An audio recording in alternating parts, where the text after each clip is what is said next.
Welcome to Homeschool Horizons. I'm Yvette, your host.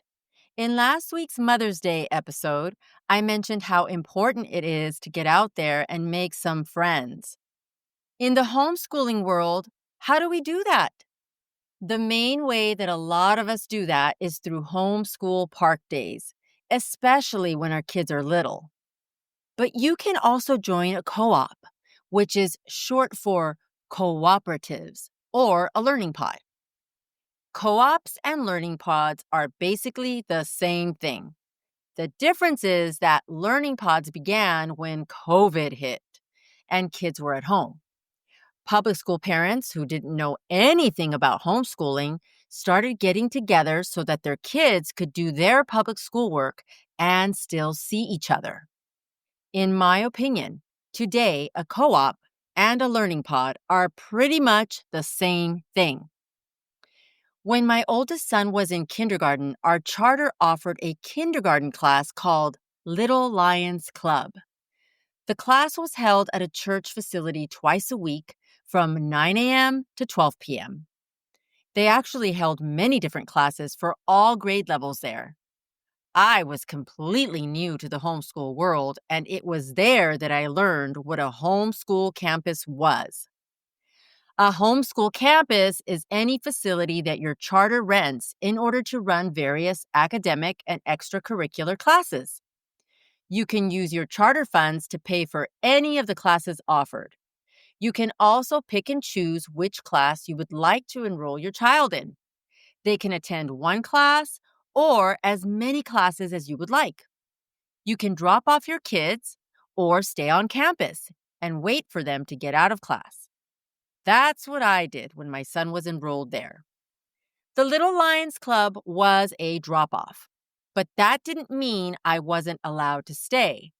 I stayed because I wanted to make sure my son was okay. I would randomly pop into class for a bit just to make sure that he was having fun, and he always was. Then I would wait in this little patio area that the church had, along with other moms that would do the same. I'd love to tell you that I immediately made friends, but it didn't happen that way.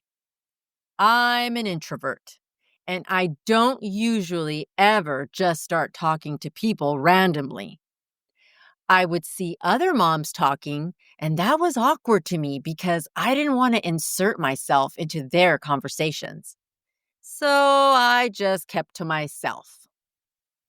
By the end of October, my son had been in that class for almost 2 months.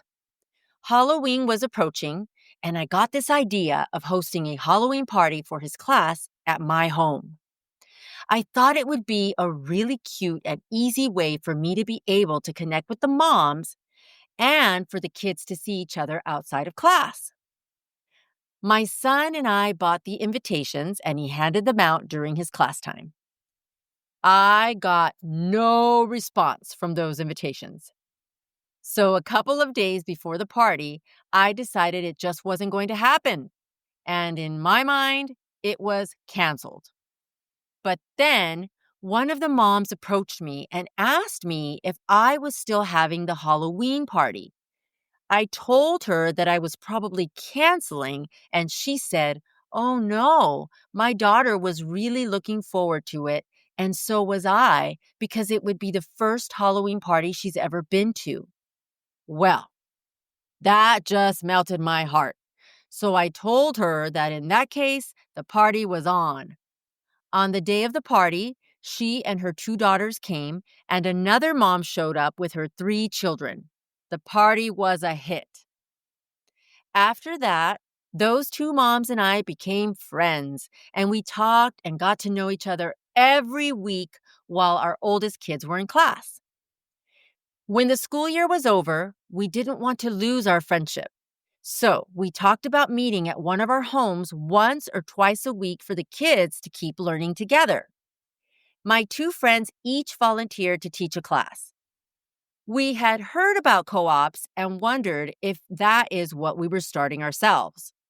We didn't know exactly what a co-op was, but we had heard that it was something like what we were thinking of starting. So we called ourselves a co op. We began meeting once a week at my house and sometimes at another mom's house for years. One mom taught art and the other taught science. I didn't teach because I didn't feel that that was my strength, but I was happy to host. We would also do park days and field trips. It was amazing. Another mom joined our co op too with her daughter. She was a single mom. She would often drop her daughter off with us while she went to work. She would try to make it as often as she could to our park days because she told us she really enjoyed spending time with us moms. We all loved being together. We made so many memories. I can't even imagine what those early years would have been like if I didn't have my little co op. If you are at a place where you can't find a co op that you like, start your own like we did. All you need is one other mom, and the two of you can get started. The best thing about a co op is that you can make it as relaxed or as structured as you choose.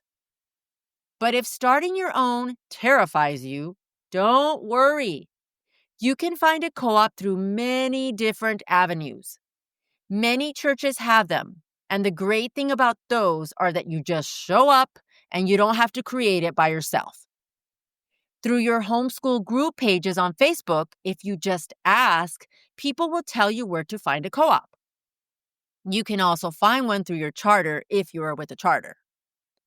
Right now is a perfect time to begin looking. We are at the end of a school year, and many of us homeschool families are wrapping it up and getting ready for summer. You can utilize this time to find your co op or classes that will resume in August or September. You can even join any summer activities that may be happening this summer so that you can begin meeting other families and finding your friends. I personally will be hosting activities this summer for homeschool families in my area. We will also be working on math and writing this summer. I'll be talking to you about that in next week's episode. Have a wonderful week. Talk to you soon.